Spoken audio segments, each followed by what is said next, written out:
ఏండి అందరూ బాగున్నారండి? ఈరోజు మేము పెసరకట్టు తయారు చేయబోతున్నాం అండి. పెసరట్ట చెవులు వినపడతలేదా? నేను ఇందాక తాను చేశాను, నీళ్ళు వెళ్ళిపోయిన చెవులోకి. మాట్లాడితే ఒకసారి గట్టిగా మాట్లాడతాడు, నా చెవులు ఏదో ఉంది అందుకనే నాకు వినపడతలేదు అంటాడు. లేకపోతేనేమో పెసరకట్టు అంటేనేమో పెసరట్టు అంటాడు. పెసరట్ట కట్టు అంటే మరి ఏం కడతారు? పెసరలను కడతారండి. మొలక కడతాను. మొలక? నా మొలకనా? బాబాయ్ పంచుల మీద పంచులు ఇక్కడ నవ్వాలి మీరు, తెలిసిందా? నవ్వనే నవ్వకపోతే ఫీల్ అవుతానండి. పెసరకట్టు అనేది చారు బాబు. అంటే ఎండాకాలం ఒంటికి మంచి చలవ చేస్తుందండి పెసరకట్టు. ఎండాకాలం అందరూ కూడా వారంలో 2-3 సార్లు చేసుకొని ఏదో ఒక పూట చక్కగా తినండి. పిల్లలు పెద్దలు చక్కగా తింటారు, ఒంటికి చలవ. ప్లస్ పెసరపప్పు మనకేంటి మంచి ప్రోటీన్ కదా. అచ్చమానం అట్లు వేసుకుని తింటే అది నూనె అది ఎక్కువ కదా. మన పెసరకట్టు అనేది చలవ చేస్తుంది అన్నమాట. ఇంకోటి చలవ చేయడమే కదండి బాబా, పెసరపప్పు సార్ చాలా కమ్మగా కూడా ఉంటదండి. కమ్మగా అంటే మనం చేసుకునే విధానం బట్టి ఉంటుంది. పప్పు ఓన్లీ పప్పు ఉంటే సరిపోద్ది అంటే ఇప్పుడు ఆ పెసరకట్టు ఎలా చేయాలో మీకు నేను నేర్పిస్తానండి. ఎండాకాలం అంతా శుభ్రం చేసుకొని అన్నంలో కలుపుకొని తినండి, లేదా తాగండి. ఉత్తిది ఎలా తాగండి, బాడీ మొత్తం కూలింగ్. చూసారా, దాంతో సగం కూలింగ్ తెప్పించేసుకోండి. అన్నంలో కూడా ఇలాంటి సారోడ్ పెట్టుకున్నారంటే మొత్తం ఫుల్ కూలింగ్ అనమాట. ఏసీ లెక్కలేదు మీకు. ఒళ్ళంతా సలబే. అది పెసరకట్టు చేద్దారండి. ఇప్పుడు ఈ పెసరకట్టు కోసం మనం సాయి పెసరపప్పు తీసుకున్నాం ఒక గ్లాసు. సాయి పెసరపప్పు అంటే తెలుసు కదండి. పెసరపప్పు అంటేనేమో పొట్టు ఉంటుంది, సాయి పెసరపప్పు అంటే పొట్టు ఉండదండి. అదండి తేడా. దీన్ని ఇప్పుడు శుభ్రంగా 2 సార్లు కడిగేసుకుందాం.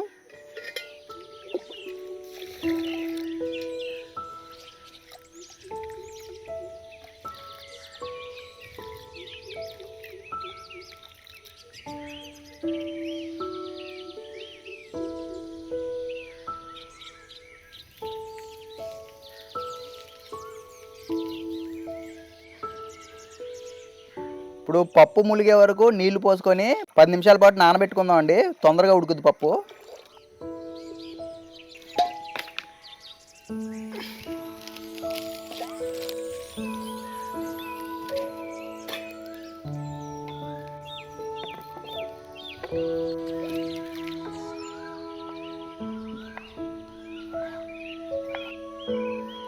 ఇదండి నానబెట్టుకున్న ఈ పెసరపప్పులోనే ఒక టమాటాని చిన్న ముక్కల కింద కోసి వేసుకుంటున్నాను. ఒక 10 వరకు పచ్చిమిర్చి చీలికలు కూడా వేద్దామండి.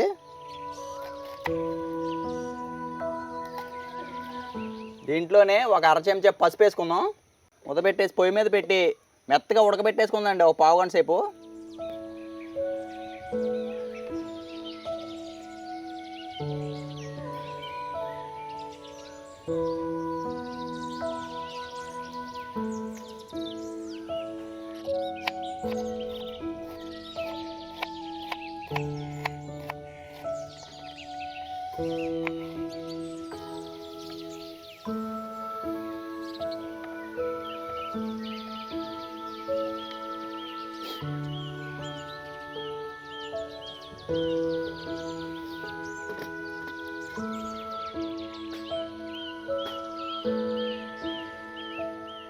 ఇదండి ఒక 1/2 గంటకి పప్పు మొత్తం మెత్తగా ఉడికిపోయిందండి.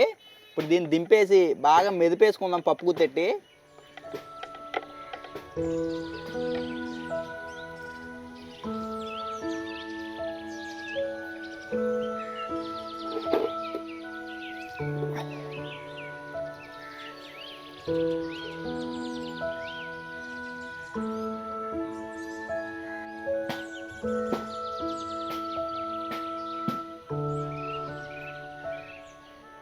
పప్పుని బాగా మెదిపేసిన తర్వాత చారు కోసం ఒక పెద్ద కుండలోకి ట్రాన్స్ఫర్ చేసేసుకుంటున్నానండి ఇదంతా.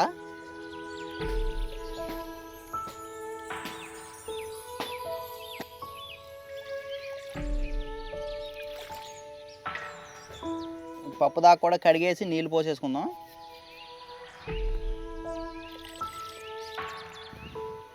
ఇదండి ఇప్పుడు మనం పెసరకట్టు సరిపడా నీళ్లు పోసుకుందాం. ఇప్పుడు దీంట్లోనే ఉల్లిపాయ చీలికలు వేసుకోవాలి. పులుపు కోసం ఒక 2 నిమ్మ చెక్కలు పిండుతానండి.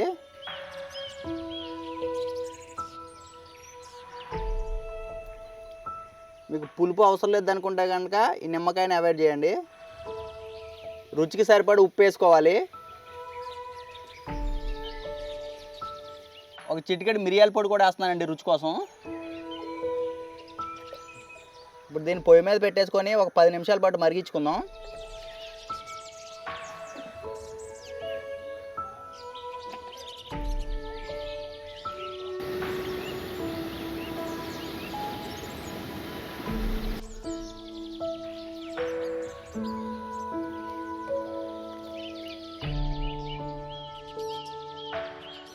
ఒక 10 నిమిషాలు మరిగిన తర్వాత లాస్ట్లో కొంచెం కొత్తిమీర వేస్తున్నానండి.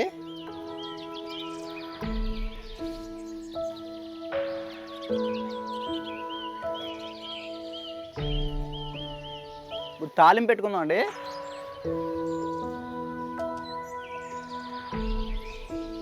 ఒక 2 చెంచాలు నూనె పోస్తున్నాను. చూడండి, నూనె వేడెక్కిన తర్వాత 1 చెంచా ఆవాలు, 1 చెంచా జీలకర్ర, 1 చెంచా పచ్చెనపప్పు, 1 చెంచా సాయి మినపప్పు. ఇది కొంచెం చిటపట్లాడనివ్వాలండి. దీంట్లోనే కొంచెం కరివేపాకు, దంచిన ఎల్లుల్లిపాయ గుడ్లు అండి, ఒక 7-8 గుడ్లు,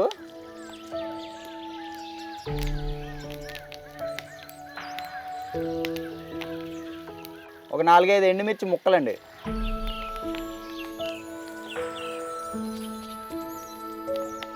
లాస్ట్లో కొంచెం ఇంగువ చల్లుకుందాం.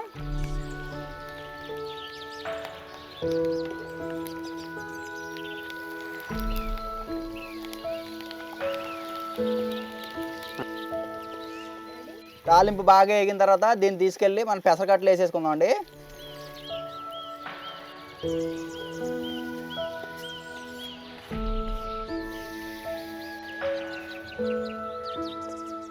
ఎండాకాలంలో సలవనిచ్చే పెసరకట్టు రెడీ అండి. చక్కగా వేడి అన్నంలో పెట్టుకొని పగలైనా రాత్రి అయినా ఎప్పుడైనా తినచ్చు చక్కగా. కాదు కంచాల్లో తిందాం, ఇలా రెడ్డా కొద్దులే, మరి సారి కారిపోద్ది. సారి కదా పెసరకట్టు కారిపోద్ది.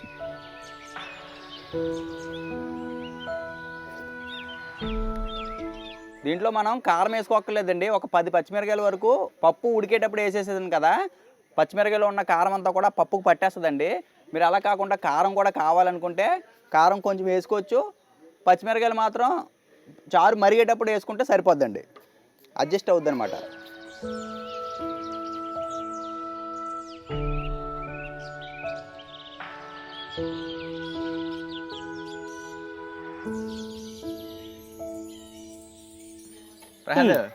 పెసరకట్టు రెడీ అయిపోయిందమ్మా.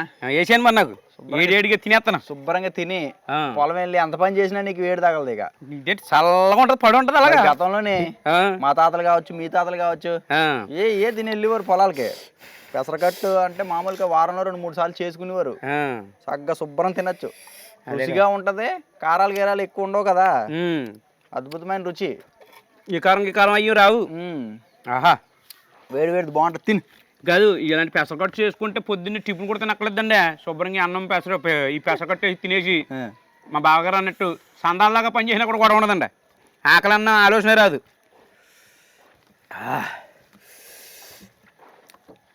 పైగా హెల్దీ ఫుడ్ మళ్ళీ అంటే మనం పెట్టిన నిమ్మకాయ పచ్చడి నంచి పెట్టుకున్నామండి. శుభ్రంగా లాగించచ్చు. ఇలా ఉంది. ఆహా, ఉప్పు సరిపోయిందా? కారం సమానంగా ఉంటుంది మనకి. పచ్చిమిరకాయతో వచ్చిన కారమే, విడిగా వేయలేదు. కావాలంటే చెంచా వేసుకోవచ్చులే, కానీ ఇంకెందుకు, మరి గొంతులోకి వస్తుంది. అమ్మో, 7 కారిపోతుంది, కానీ చాలా బాగుందండి.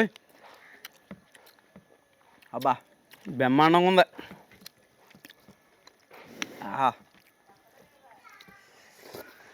సాత్వికాహారం.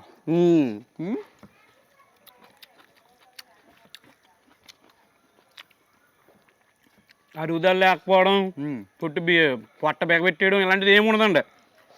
పెసరపప్పు సారు వేసుకు తింటే నిజంగానే మనకు అందాల్సిన పప్పుల్లో ప్రోటీన్ అందేద్ది, సలవదానం ఇంకా అంతకు మించే ఉందండి. యాసకాలం మెయిన్ మనం ఇలాంటివన్నీ చేసి తినేసి ఆరోగ్యంగా ఉండాలండి. ఎక్కువగాని మసాలాలు కారాలు ఎక్కువ తినకూడదండి బాబా, డీహైడ్రేషన్ వచ్చేద్దండి వెనక. ఇప్పుడు మేము తింటున్నామంటే వీడియో చేస్తున్నాం కాబట్టి తప్పదు మాకు. తింటామండి. తిన్న తర్వాత మళ్ళీ సెలవు చేయడానికి మా బాగా సబ్బత్తు లేకపోతే ఇలాంటివన్నీ చేస్తున్నాడు కదండి. మాకు వేడి ఎక్కడ ఉంటుందండి, ఇంకా మేము బ్యాలెన్స్ చేసేసుకుంటామండి దాన్ని దీన్ని. ఏ బాబు గారు, మనకి ఇంకేడి ఎక్కడి నుంచి వస్తుందా? అందుకని అప్పుల్లోనూ దండిగా తినేవారు, బండ్లా పని చేసేవారండి. ఇలాంటివన్నీ తినేవారు ఇప్పుడు ఇలాంటివి చేసుకుంటా దండిగా తింటా ఇబ్బంది ఏముందా ఆరోగ్యం చేసేది తినొచ్చు ఆహా తాగేయటమే. ఆహా ఎలా ఉంది? సమ్మగా ఉందా. సమ్మగా ఉందా? కొన్ని కొన్ని ఫుడ్లు తిన్నప్పుడు కునికేద్దామండి అనిపిస్తుంది, ఇప్పుడు అలా లేదు, గంట పని చేద్దామండి అనిపిస్తుంది, అలా ఉంది. దండిగా ఉందా, ఎనర్జిటిక్గా ఉందండి, ఎనర్జీ వచ్చింది, ఫుల్ ఎనర్జీ వచ్చింది. అది మీరు కూడా చేసుకోండి. పెసరకట్టు చాలా ఈజీ, చేసుకోవడం కూడా సింపుల్ కదా. ఇలాంటి ఆరోగ్యకరమైన తింటా ఉండాలండి. పాతకాలంలో ఇలాంటివన్నీ ఉండేమాట. మేము పాతకాలం వంటలన్నీ కూడా మీకు పరిచయం చేస్తామండి. మన ఛానల్ సబ్స్క్రైబ్ చేసుకోండి, ఈ వీడియోకి లైక్ చేయండి. మరిన్ని వీడియోల కోసం మనల్ని ఫాలో అవుతుండండి. ప్రతిరోజు అంటే సోమవారం నుండి శనివారం వరకు, ఆదివారం సెలవు ఇచ్చేవాళ్ళండి మీకోసం మధ్యాహ్నం 2 గంటలకి. అంటే మర్చిపోకండి, టైం మాత్రం చూస్తూ ఉండండి, లైక్ చేస్తూ ఉండండి, హైప్ చేస్తూ ఉండండి. వెళ్ళొస్తామండి, ఉంటామండి, బాయ్ అండి.